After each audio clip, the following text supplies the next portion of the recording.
guys, this is a little video about composting. It's been pretty cold the last couple days, actually freezing weather that could kill plants, and so that's what I've been spending most of my time on. And on any sort of endeavor, when you spend a lot of time doing one thing, other things begin to get neglected. The compost has been one of those things.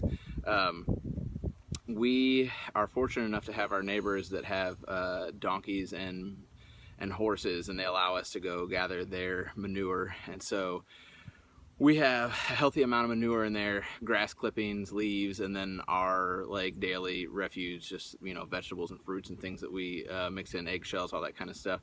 And so I try to get a pretty healthy mix of stuff going on there, and I try to get flipping pretty good because we do ours on such a large scale. I believe the term is called cold composting because it just goes cold really quick if you don't get the chance to stir it, and if you're not mixing in fresh stuff. If it works out the nitrogen and doesn't have anything else to feed on, it turns in to not unusable, but it's not as rich, and so you want to keep this thing spinning. And so a lot of people will have crank, tumbler type composting things, and we might do that at some point, but for right now, I've built this compost bin that has like old windows right here to try to let in as much heat as possible, trap some stuff, and kind of keep some good things going.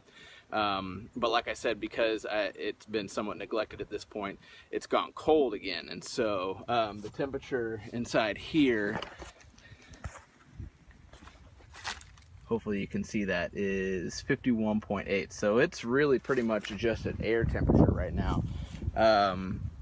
And that's not where we want it to be. We want it to be up in the 90s, 100s, really cooking inside there so that you can burn off a lot of those seeds and stuff, so that when you're mixing into your soil, when you're making compost tea and stuff, you're not, you don't have other things like trying to grow within that, and you're also killing all the bad bacteria and letting all the good stuff grow. So I'm gonna flip this today, and then hopefully I can send out maybe some pictures or a short video tomorrow of the temperature increasing, because once we start mixing in some more of that stuff that's been sitting at the top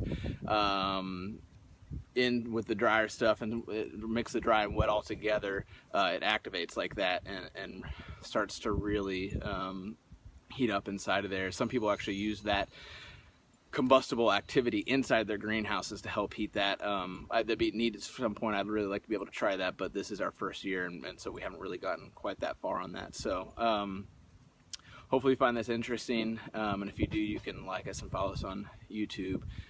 We also have Twitter, Facebook, and Instagram. So thanks, guys.